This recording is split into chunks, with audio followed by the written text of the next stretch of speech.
One of the boys pushed his plate away. Another tightened his jaw like he'd been challenged.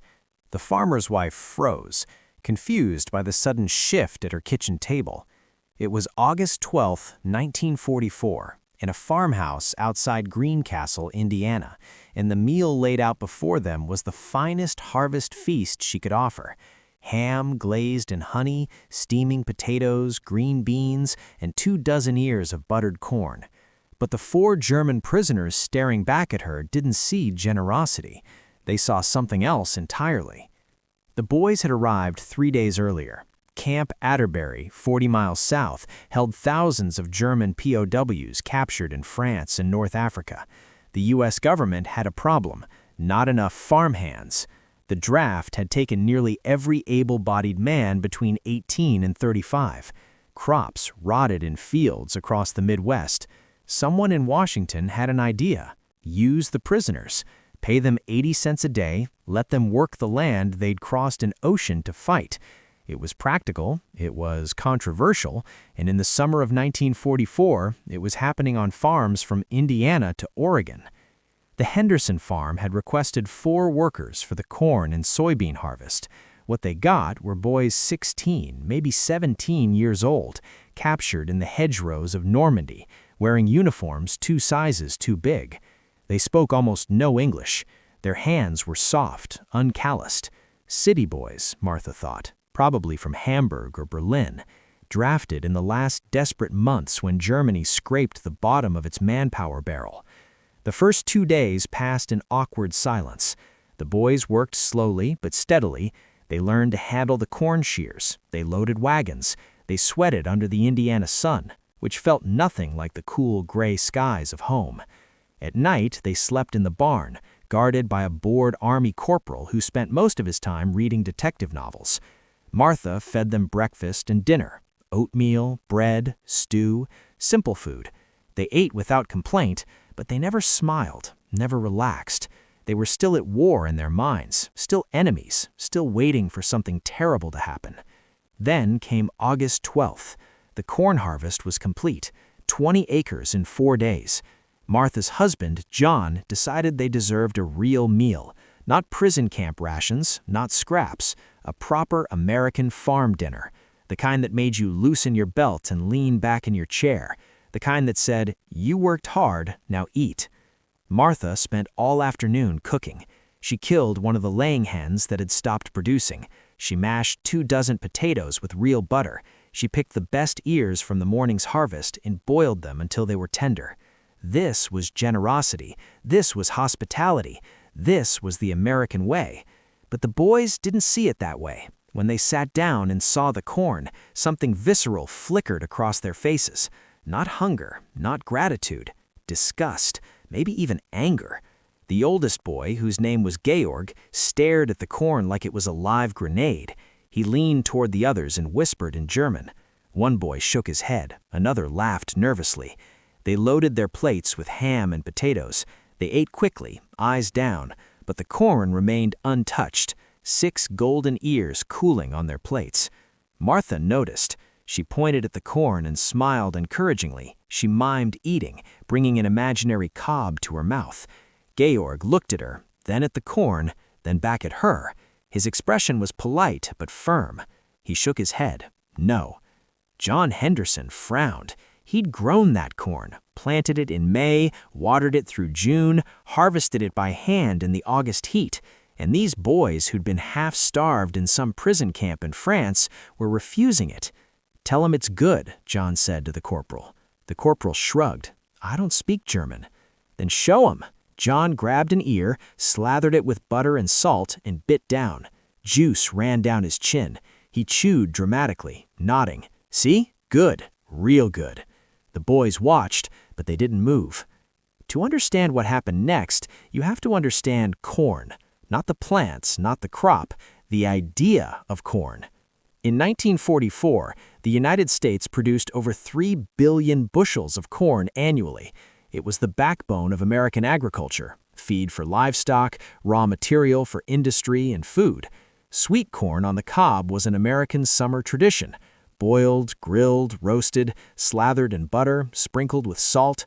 It was comfort. It was abundance. It was normal. But in Europe, corn was something else entirely. In Germany, in France, in most of the continent, corn was maize, animal feed, peasant food, something you gave to pigs and chickens, not humans. In German culture, eating corn was a marker of poverty or desperation. During the hyperinflation of the 1920s, the poorest families had survived on cornmeal mush. It was associated with hunger, with failure, with the humiliation of the Weimar years. By the 1940s, no self-respecting German family served corn at the table. It simply wasn't done. So when Georg and the others saw those golden ears on their plates, they didn't see a gift. They saw an insult. They thought the Americans were mocking them, feeding them pig slop, treating them like animals. It was psychological warfare disguised as hospitality. Martha didn't know any of this. She only saw hunger and refusal.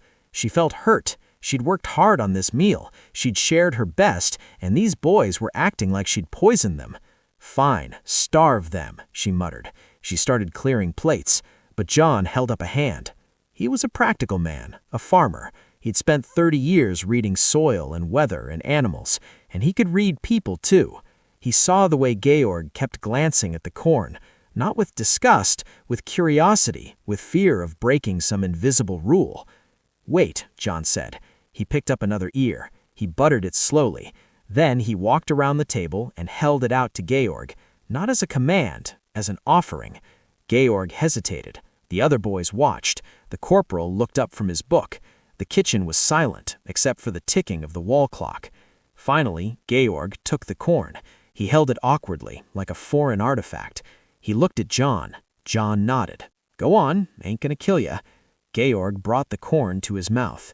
He bit down carefully. His teeth sank into the kernels. Juice burst across his tongue. Sugar, butter, salt, sweetness. He hadn't tasted in years. His eyes widened. He chewed slowly, then faster. Then he took another bite. The other boys leaned forward. One of them reached for an ear, then another. Within 2 minutes, all 4 were eating. Not politely, not cautiously. They devoured the corn like starving men, because that's what they were, starving. Not just for calories, for flavor, for abundance, for something that wasn't gray bread and watery soup. Martha stood by the stove, watching. She didn't smile, not yet, but something in her chest loosened. John returned to his seat. He didn't say anything, didn't gloat. He just ate his own corn and let the boys have theirs. By the end of the meal, 12 ears had vanished. The boys sat back, breathing hard. Their fingers were greasy, their faces flushed. One of them said something in German. The others laughed. It was the first time Martha had heard them laugh. The corporal closed his book. "What did he say?" John asked. The corporal shrugged. "Hell if I know, but I think they liked it." This moment, small and strange, was repeated thousands of times across America in 1944 and 1945.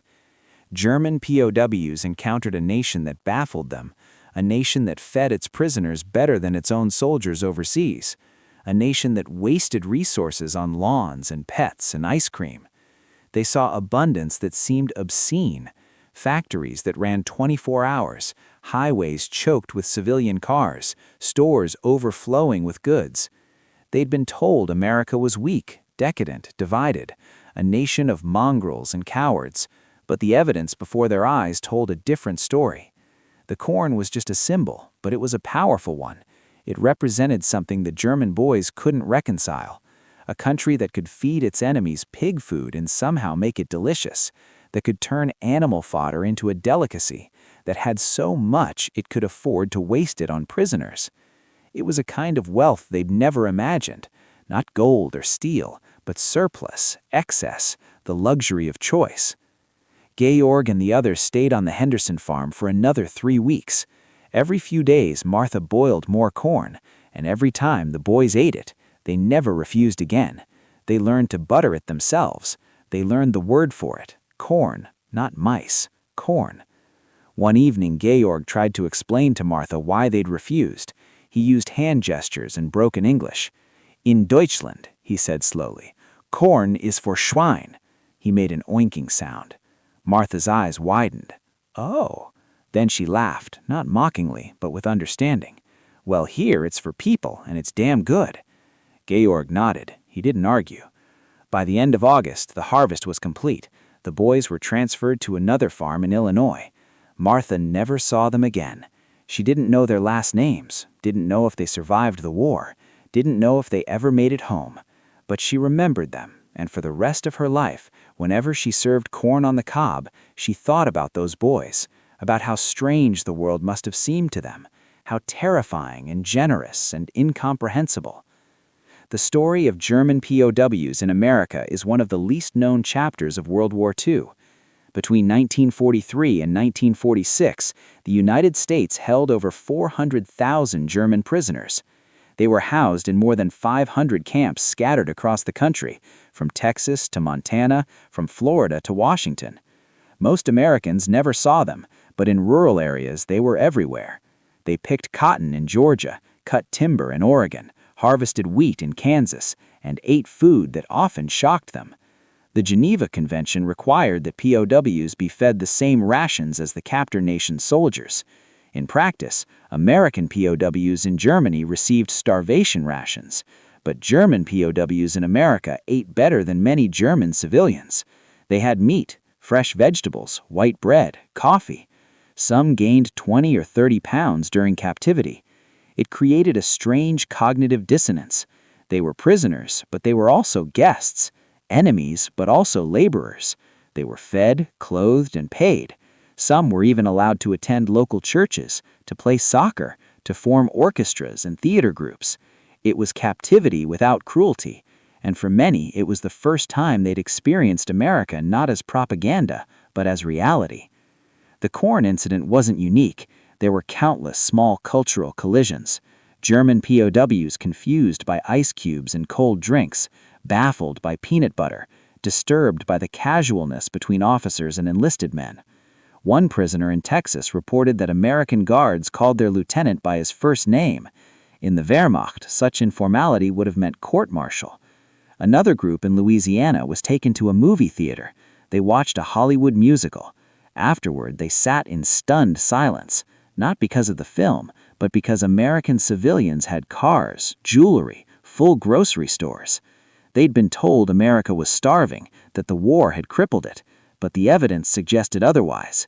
The propaganda had lied, and that realization, more than any battle, broke something inside many of them. The myth of German superiority dissolved in the face of American plenty. They'd been taught National Socialism would create abundance, that Lebensraum would feed the Reich. But here, in the nation they'd been told to despise, abundance already existed, without conquest, without ideology, just infrastructure, industry, and a continent rich in resources. Back in Greencastle, life returned to normal. The war continued. The Henderson farm produced another harvest in 1945. John planted corn again. Martha cooked it again, but the boys were gone. Somewhere in Europe, the war ground toward its bloody conclusion. By May 1945, Germany surrendered. The POWs in America waited. Some were repatriated quickly. Others remained for months. A few stayed until 1946. They returned to a country in ruins, cities flattened, factories destroyed, millions dead, and they carried with them strange memories of a farm in Indiana, of a woman who'd been offended when they refused her corn, of a meal that had somehow symbolized everything they'd misunderstood about the war. Georg, if he survived, probably never spoke about it, probably never mentioned the corn. It was too small, too absurd, too embarrassing. But maybe on some summer evening in the 1950s, he tasted corn again. Maybe in a market in Hamburg or at a friend's house. And maybe for just a moment he remembered the butter, the salt, the sweetness, and the strange kindness of enemies. The story of German POWs in America reveals something deeper. War is fought with guns and tanks, but it's sustained by culture, by food, by the small daily rituals that define a people. The Germans had underestimated America, not its military, not its factories, but its identity. They'd assumed that a nation of immigrants, a melting pot of ethnicities and languages, would be weak, divided, incapable of unity. They were wrong.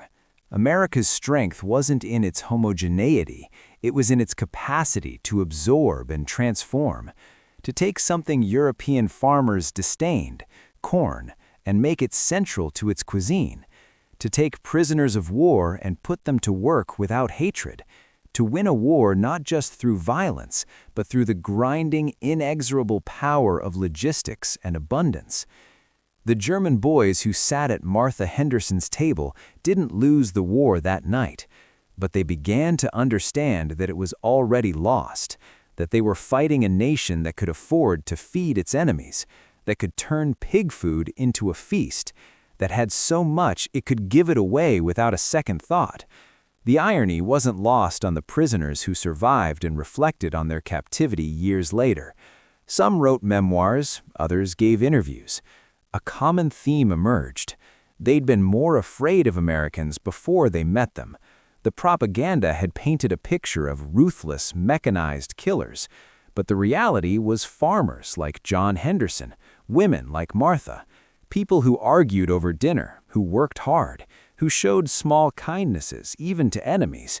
It didn't erase the war, didn't justify anything, but it complicated the narrative, made it human. One former POW interviewed in the 1980s remembered his time in Iowa. He said the farmer he worked for had a son fighting in France. The farmer knew this. The prisoner knew this. They never spoke about it. But every evening they ate dinner together. Corn, potatoes, meat.